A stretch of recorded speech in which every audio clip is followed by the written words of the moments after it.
Hello, everyone. Welcome to Black History Month at Coppin State University.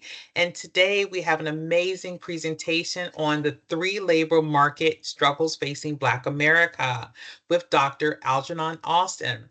Algernon has conducted research and writing on issues of race and racial inequality for over 20 years. His current primary focus is on the low rate of employment in Black America, one of the three major labor market challenges facing the population, and on using subsidized employment as a tool to address this problem. Austin also has an interest in social housing, infrastructure, racial wealth inequality, and other topics at the intersection of race and the economy. Austin has his PhD in sociology from Northwestern University, and he taught sociology as a faculty member at Wesleyan University. He has held positions at the Economic Policy Institute, the Center for Global Policy Solution Demos, and the NAACP Legal Defense Fund. He has discussed racial inequality on PBS, CNN, NPR, and other national televisions and radio networks. Please help me welcome Dr. Algernon Austin. Okay, can I begin now? Yes, you may. Okay, wonderful. Well, it is a pleasure to be with you all. It's an honor to have the opportunity to talk to your community and to share my ideas and to engage in an exchange of ideas. So I work at a policy and research organization, the Center for Economic and Policy Research, and this is what people call a think tank. And what we do is we analyze contemporary problems. That's what think tanks do, because we're an economic policy think tanks. We analyze contemporary economic policy problems and develop solutions to address them.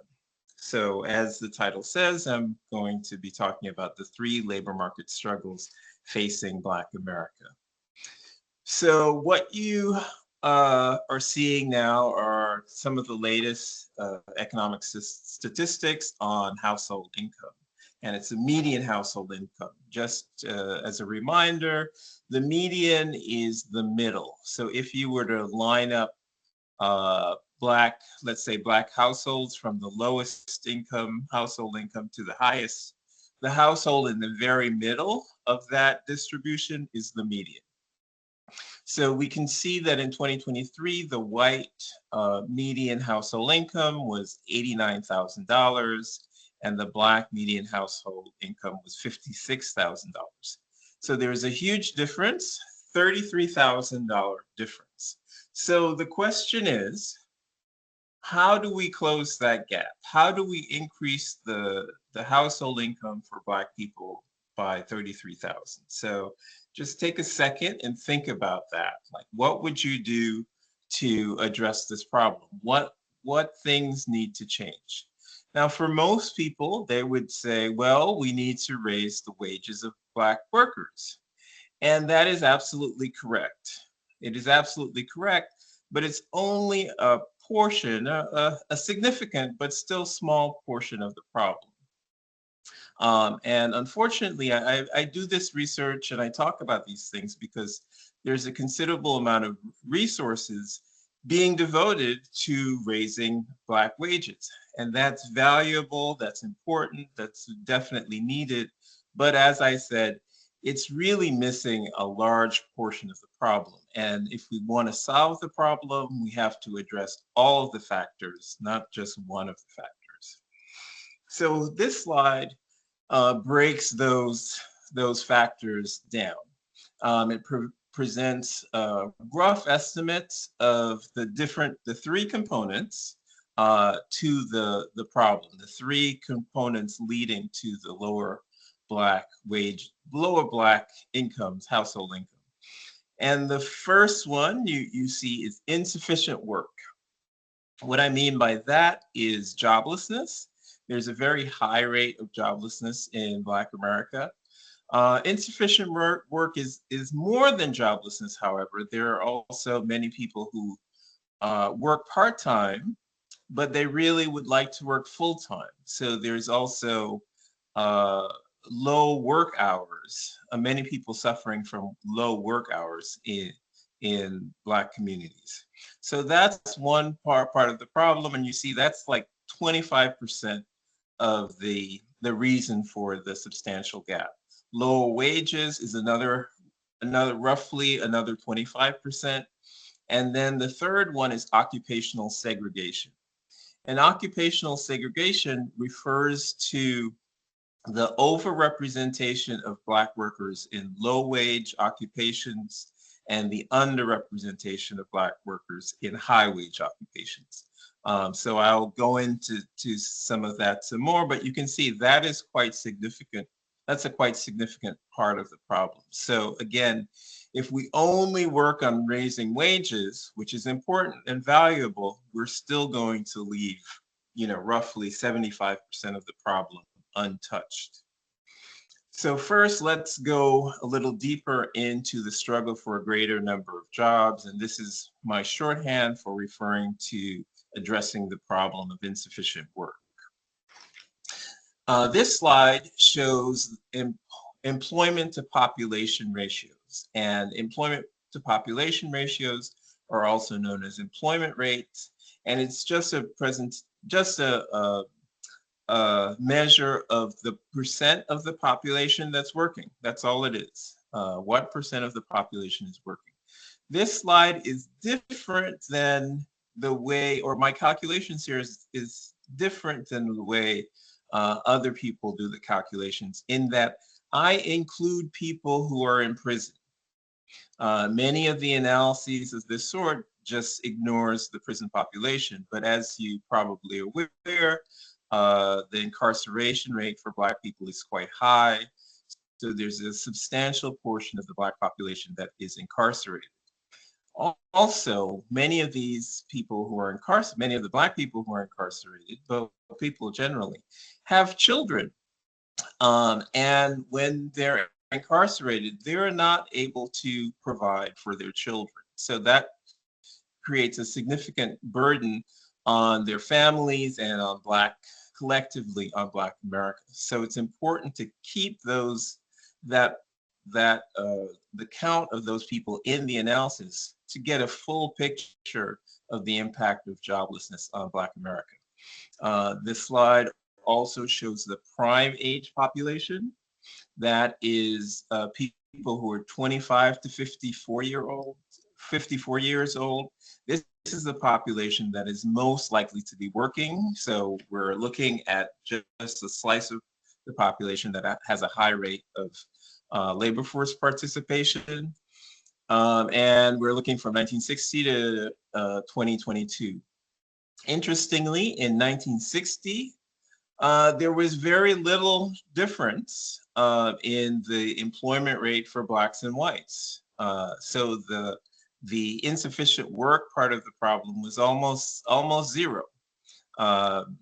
We see that over time, however, this gap, well, both groups are working at higher rates today than in the 1960s, but also there is a widening of the gap. So the white employment rate increased much more significantly, or to a much greater degree than the Black rate.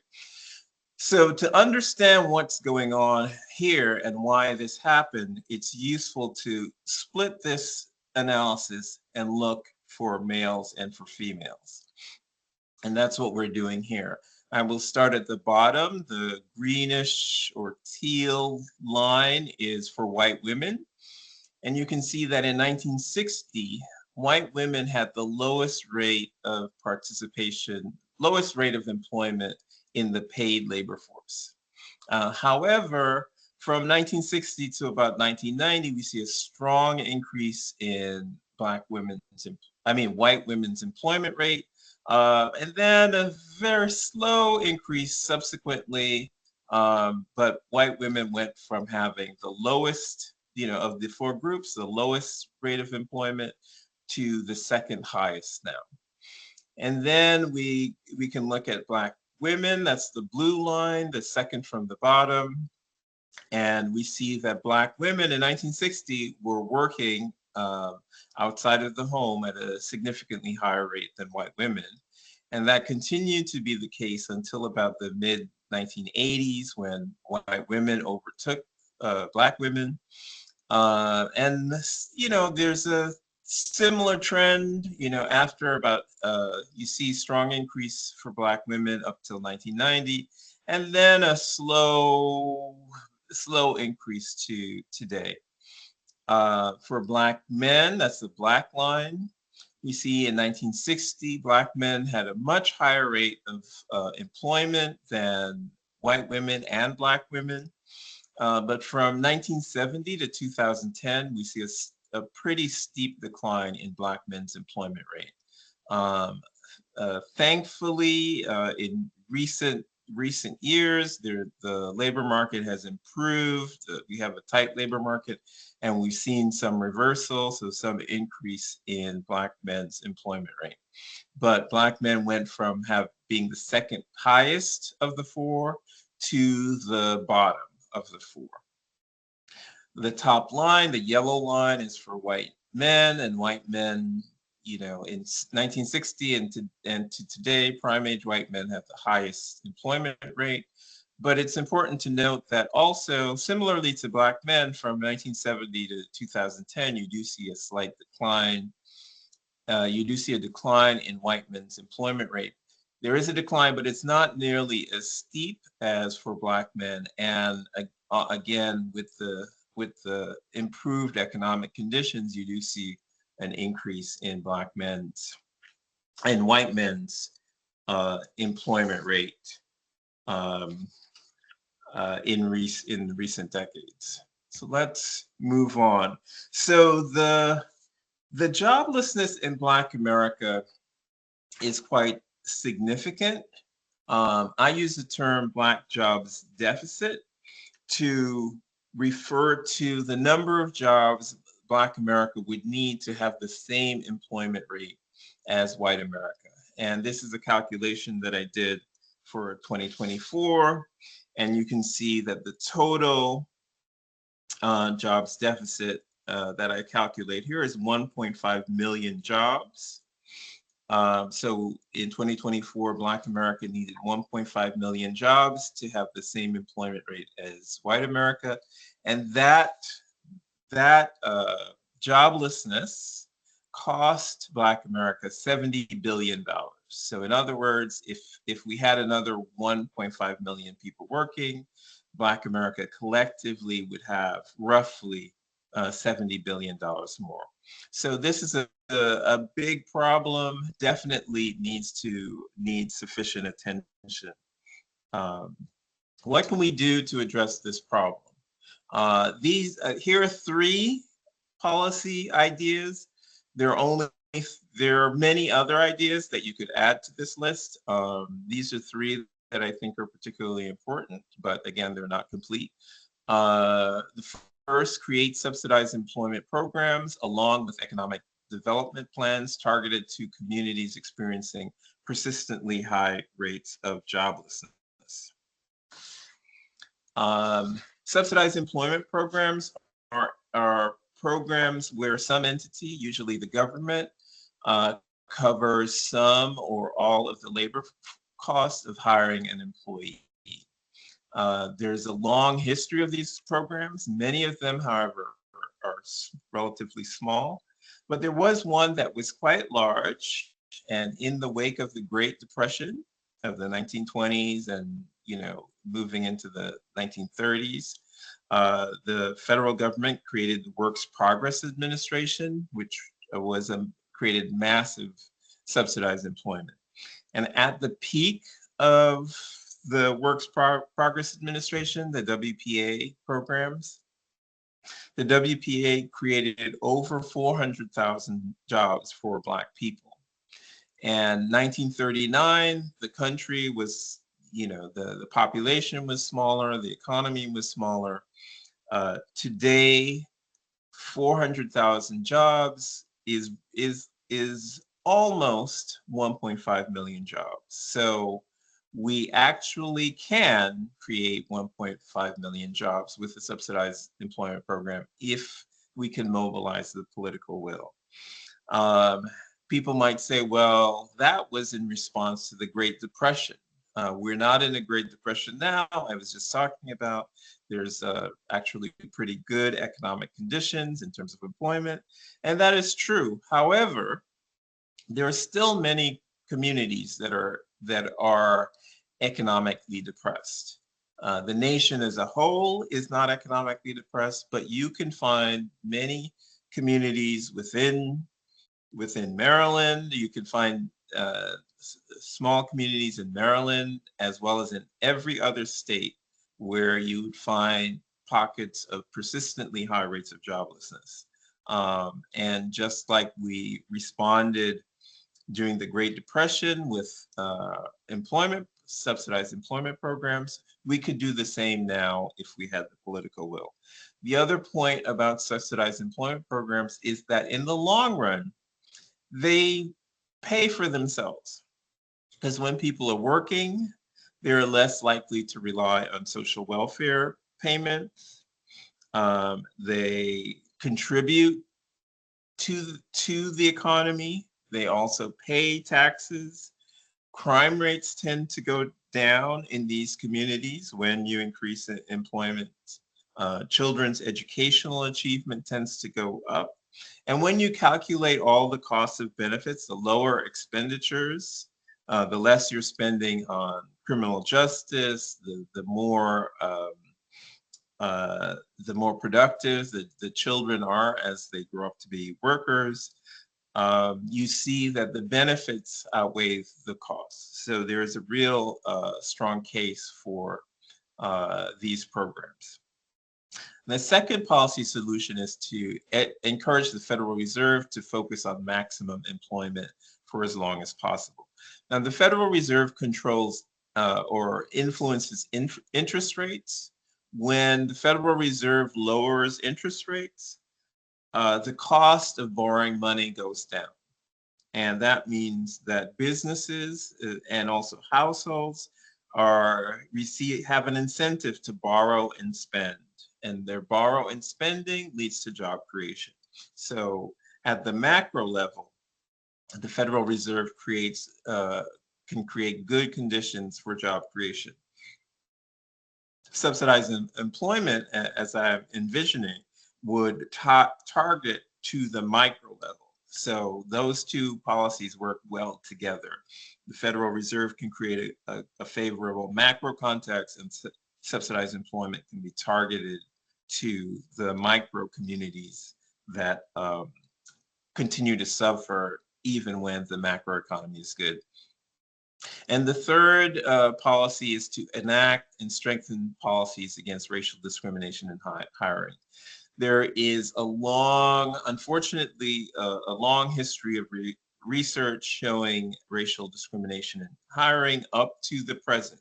The research meta-analysis found really no progress in the last 25 years or so in reducing the amount of racial discrimination in the labor market. So these policies need to be strengthened. Unfortunately, we have an administration which thinks otherwise. So that presents a real problem for us to address the problem of joblessness when you have an administration that's basically weakening our abilities to address anti-Black discrimination in the labor market. So the second part two, the struggle for better quality jobs. Now, quality jobs, this are really important. Black people are too many Black people are in low quality jobs. And one measure of quality, not all of the things that you would make a quality job. One measure of quality is wages, but other, of course, benefits are important. Working conditions are important. The ability to collectively bargain in a union is important. Working conditions, all of these things are important. But I'm focusing now on the issue of low wages. This slide shows the ratio of the median Black hourly wage to the overall hourly wage. So in essence, compared to the overall average, where's the Black average? And what this slide is showing is that the Black average is about 85% of the overall. You know, if it were equal, it would be 100%, but you can see it's bouncing around in the mid 80s. Let's just say 85%. Or in other words, for every dollar an hour that the average American makes, the average Black person makes 85 cents an hour. So this is clearly a problem. And the other depressing part is that there's no progress. It's complete stagnation. Um, Again, if you look at this for males and for females, the picture changes somewhat. Here, the orange line is what we're looking at before. That's the combined male and female combined. But when you look at the bottom line here, that's the Black women's median hourly wage as a percent of the overall median hourly wage. And you can see from the 70s to about the 90s, you see a strong increase in Black women's wage relative to the median. So that's positive. From about 1990, really till today, you have stagnation. Looks like they're, around 2000, looks like there's an upward trend, but we would have to look at that longer to really determine. But so we see progress from the 70s to the 90s and then stagnation for Black women. For Black men, it's the flip side. We see Black men around 1980 were earning wages about the median. So that was good. Now, this is Black men's wage to the overall median wage. If it was Black men's wage to white men's wage, it would be low. It would still be below 100%. But to the overall median, Black men were doing relatively well at about 100%. And then you see a pretty strong decline from like 1980 to 1995. And then the ratio bounces around. Looks like there's a bit of a decline, around, the 2010s till, the 2000, a little after 2015. Again, maybe there's a reversal, but it's too early to tell. So we see different trends. Both Black men and Black women are below the median. Different trends, however, but there's clearly need for significant increases in the wages of Black men and of Black women if we want equality, if we want to increase Black household incomes. Here are some policy ideas to address the struggle for quality jobs. And again, I'm focusing here on wages, but that's just one part of quality jobs. And again, there are many different solutions that one can propose. These three, I think, are particularly important. One, increase the federal minimum wage. We're in Maryland. We have a minimum wage of $15 an hour. That's pretty good. The federal minimum wage, however, is still stuck at $7.25 an hour. So if you were living in Mississippi, your minimum wage would be $7.25 an hour.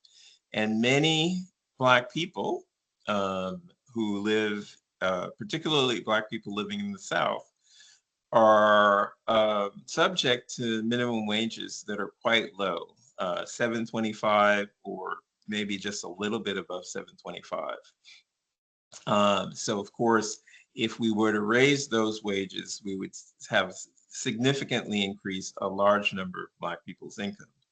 And the other thing that's important to recognize about increasing the minimum wage, people might think, well, I'm not a minimum wage worker, so why does it matter for me?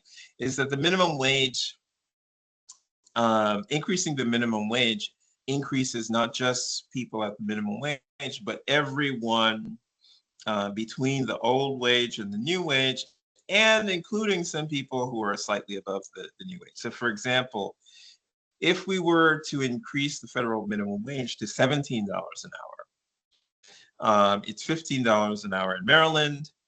So people who are earning $16 an hour would have a wage increase. People who are, what about people making $17 an hour? They would likely also have a wage increase. If they're making $17 an hour now, they're making $2 an hour above the minimum wage. If the minimum wage is increased to $17 an hour, they most likely they would continue to earn above the minimum wage. So they would likely see an increase in their wages also. So people increasing the wage to $17 an hour would also increase the wages of people making $17 an hour, maybe even $18, $19 an hour. People would see an increase in their wages. The Economic Policy Institute did an analysis of what would the effect be if the minimum wage were raised to $17 an hour, and they found that 30% of Black workers would see an increase in wages. So that would have, 30% is a large portion of the Black workers would see an increase in wages. Second, make it easier for workers to form unions and collectively bargain. Unions fight for quality jobs, essentially. Workers who are in unions or covered by unions tend to have higher wages, better benefits, better working conditions. For Black workers who are covered by a union, they tend to earn 14% more than similar Black workers who are not covered by a union. So that's an important aspect of including Black wages, as well as other aspects of job quality. We still, as I mentioned, in terms of hiring, there is still evidence of discrimination, racial wage discrimination. So you can still find, for example, Black people and white people who are doing the same job or similar jobs, and with similar skills, et cetera, and who earn significantly different wages, with the Black person earning lower wages. So these things are difficult to identify and address, but it's important that we make an effort. Again, unfortunately, we have an administration that is not likely to be making an effort to address this problem. So let's move on to the struggle for more types of jobs. And as I mentioned, this is referring to occupational segregation here. And this is the overrepresentation of Black people in particular jobs and the underrepresentation. And I'm just going to give a little example, just looking at 3 occupations here. And these calculations are for the nation as a whole. It's not for Maryland, it's not for Baltimore, it's for the entire nation. And when you look at the rate that white people are doctors, you find that white people are doctors at a rate that's 3 times the rate for Black people. For nurses, the white rate is 1.4 times the Black rate. For nursing aides, the white rate is only 1/4 the Black rate, or if you flip it around, the Black rate is 4 times the white rate. Now, you probably know that nursing aides have the lowest wages of the 3. Nurses are in the middle, doctors are the highest. So even if we increase the wages of Black nursing aides, and eliminate any sort of wage discrimination that they may experience, they're still going to be earning less than nurses and doctors. So that means that you would still have a significant income gap among these, when you average all these three occupations, because Black people are overrepresented. They're concentrated in the lowest paying occupation, and underrepresented in the highest paying occupations. So this is why it's really important to address occupational segregation if we want to close that income gap. This is the trend. This is the sort of historical trend for occupational segregation. Here, 0 is no occupational segregation, and the higher the number, the more occupational segregation there is. We can see in 1960 for Black women, the greenish line. 1960, Black women had a very, very high rate of occupational segregation. There were very few occupations that Black women had access to.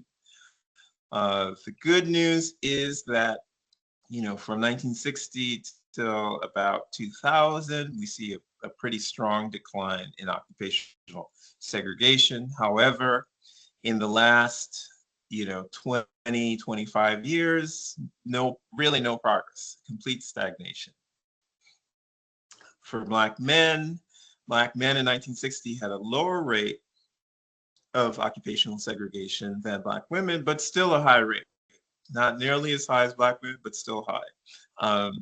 And we see, again, progress still about 2000 or so, and then stagnation. So there has been significant progress, but for the last 2 decades or so, we've been stuck. We have not been making progress on addressing this problem. This is another way of looking at that, but with a little bit more detail.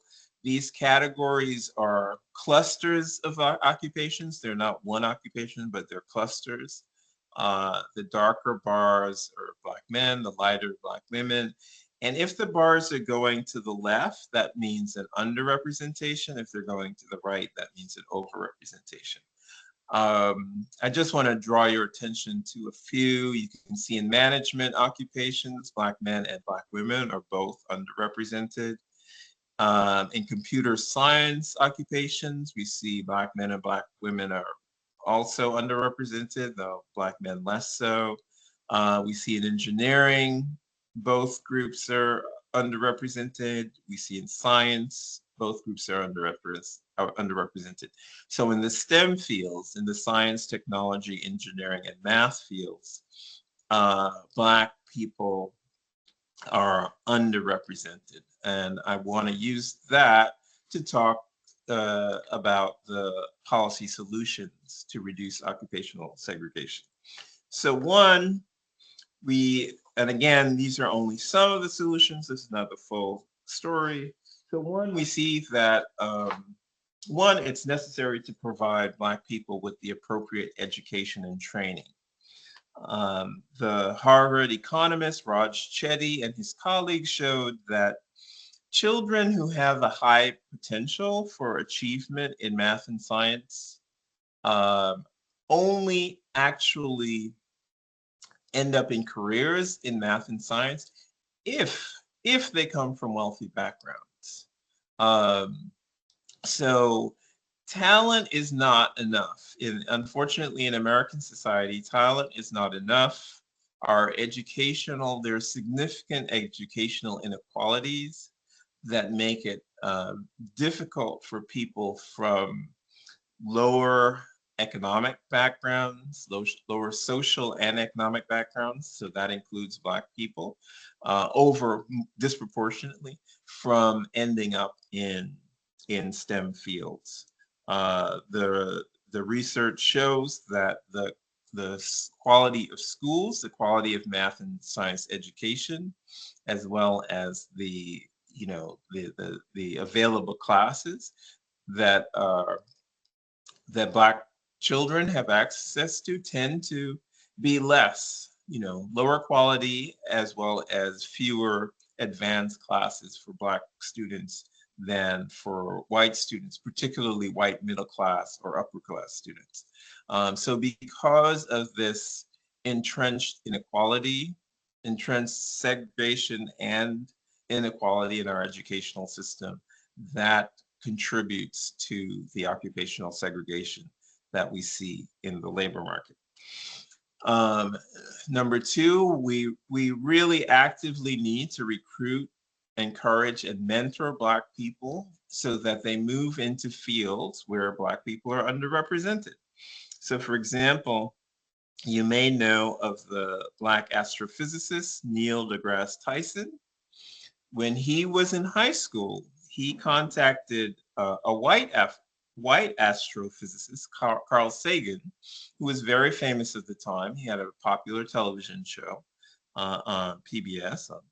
Um, and Sagan wrote back to him, and Sagan invited him to his campus.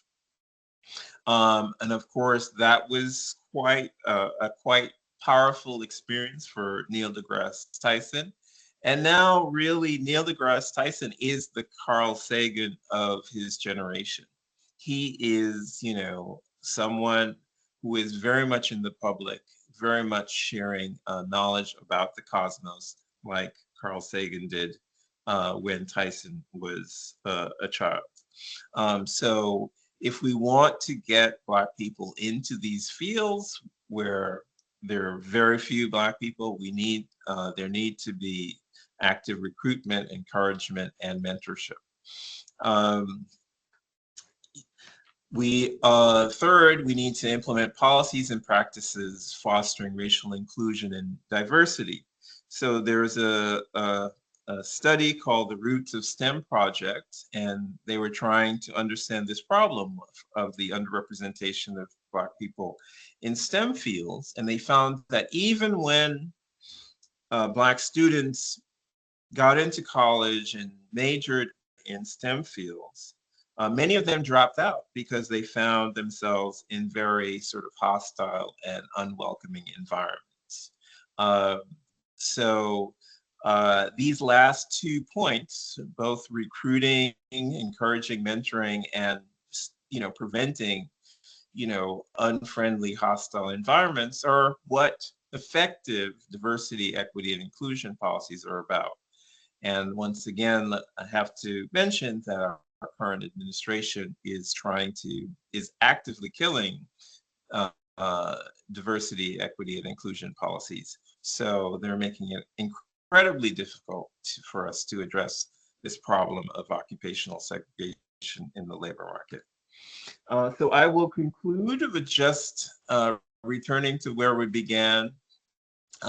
If we want to address If we want to eliminate white-Black income inequality, we can't just focus on lower wages. We can't focus on just one of these three things. We have to address all three. So all three need our attention.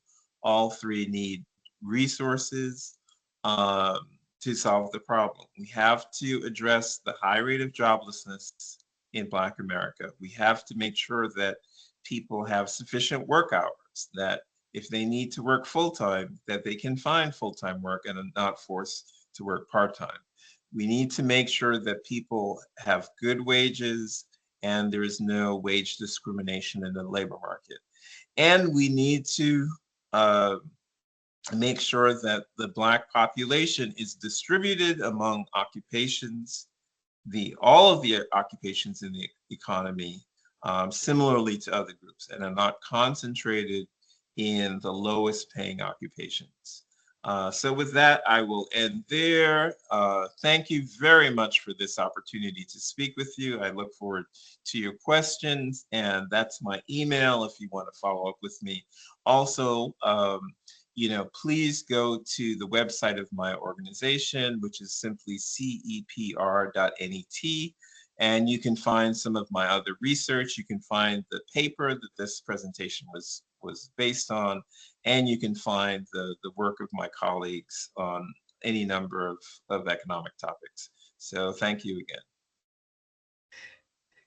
Thank you. I want to now open this up for the audience. Are there any questions?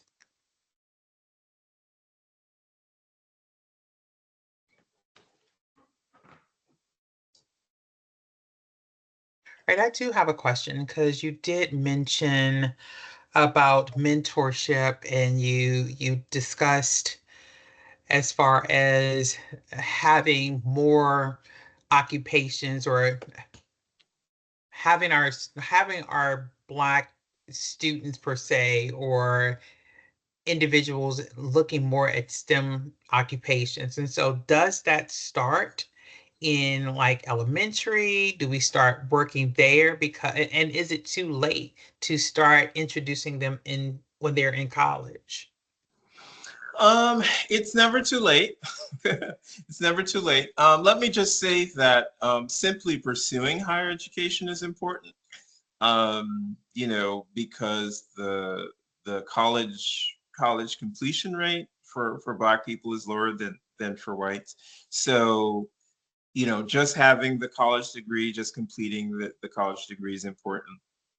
Yes, if you want to, it's beneficial to encourage people to, encourage young people who are interested in science to make sure that young people and particularly Black children have opportunities to explore and explore their interests in science. So we definitely should have more opportunities for Black children. Like I mentioned, it's really shameful the degree of racial and class inequality in our educational system, particularly primary elementary educational system.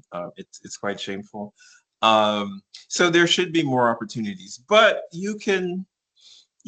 I've known people who have basically had a career in one field and then, after doing it for 5, 10 years, say, this isn't for me. I want to do something else and go back to school, get the training, and then shift to another field.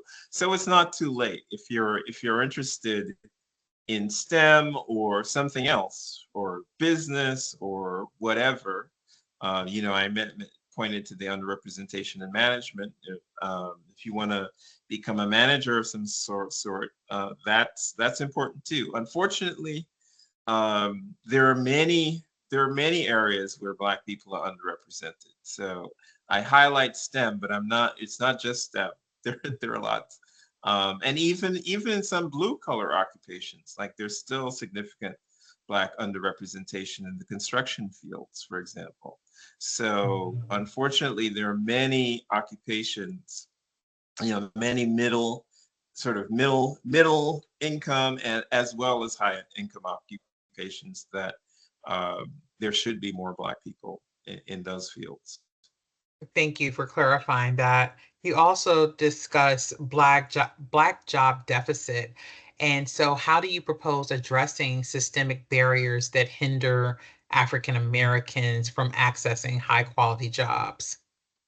Yeah, so we really need, and I was suggesting it in the presentation, we really need, unfortunately, we still need a strong civil rights movement because there continues to be racial discrimination in the labor market.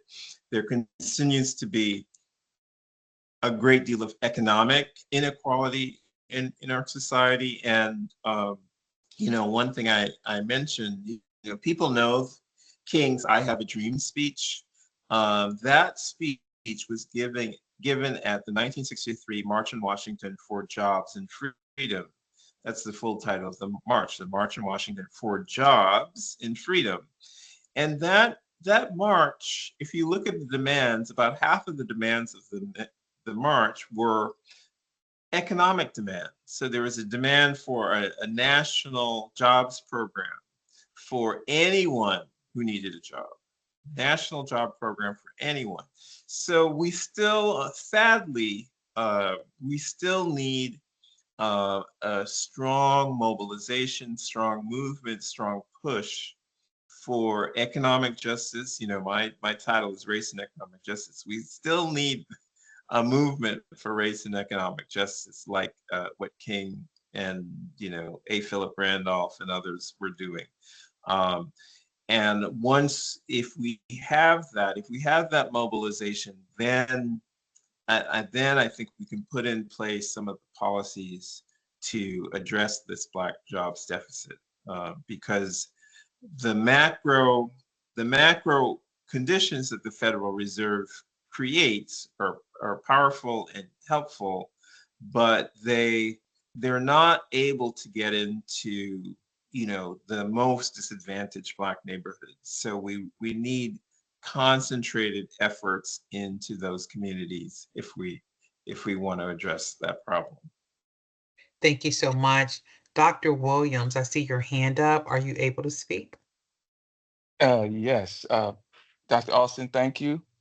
Enjoyed your presentation thoroughly. And I guess my question is twofold. One is, well, I have an appreciation for you as a sociologist and talking about economic indicators because uh, I am an advocate for the convergence of sociology, social impact as well as economic impact and even technological impact so that we get a really a more comprehensive look at quality of life issues and how they impact those life issues impact Black people. So that's just, I guess, one comment. But your organization, uh, as the climate continues to change, and how are you strategizing to continue the good work that you're doing? I'm not sure of your funding streams, whether they are, federal or public or private, but how are you strategizing and positioning yourself to continue the work as the climate continues to change?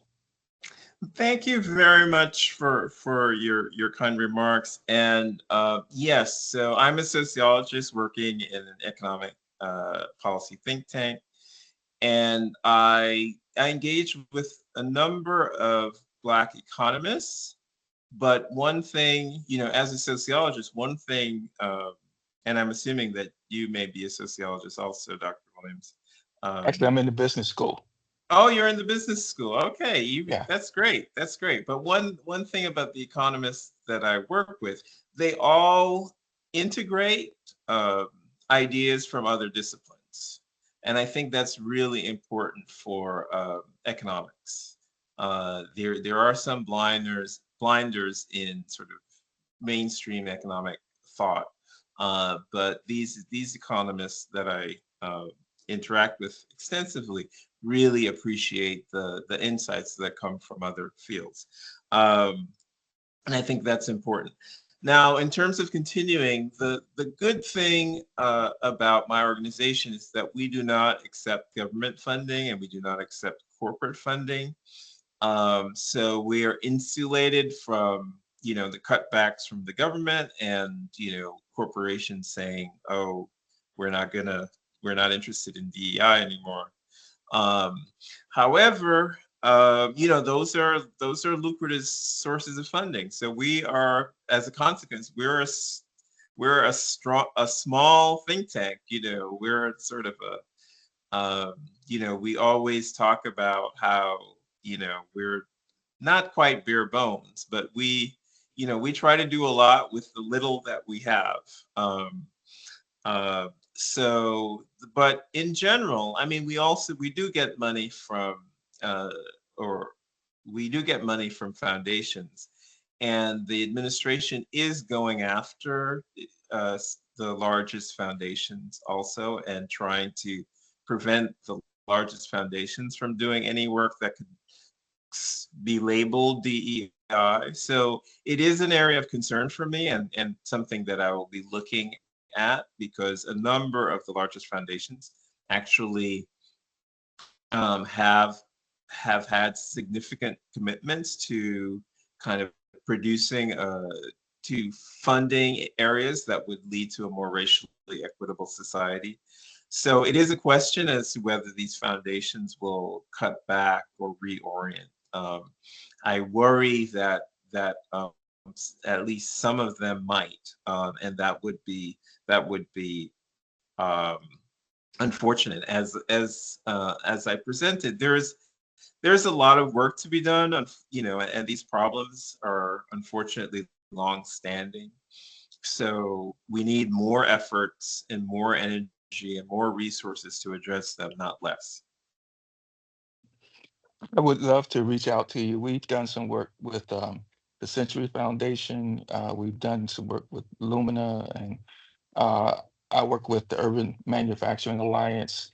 And we have a number of reports that we've produced from the Center for Strategic Entrepreneurship that talk about impact. We've done some economic impact studies. We've merged the assessment framework from economic, sociological, technological. But I will reach out to you and share some of that work because we're trying to figure out some of the same questions and paths forward. Yes, please do. I look forward to talking with you more about it. Thank you. And you can reach him at cepr.net. Okay, thank you. You're welcome. Are there any other questions? Thank you so much. This was a valuable information that we received. I really appreciate your time. And so that's it. Thank you. Okay, thank you very much. Thank you. This concludes the program.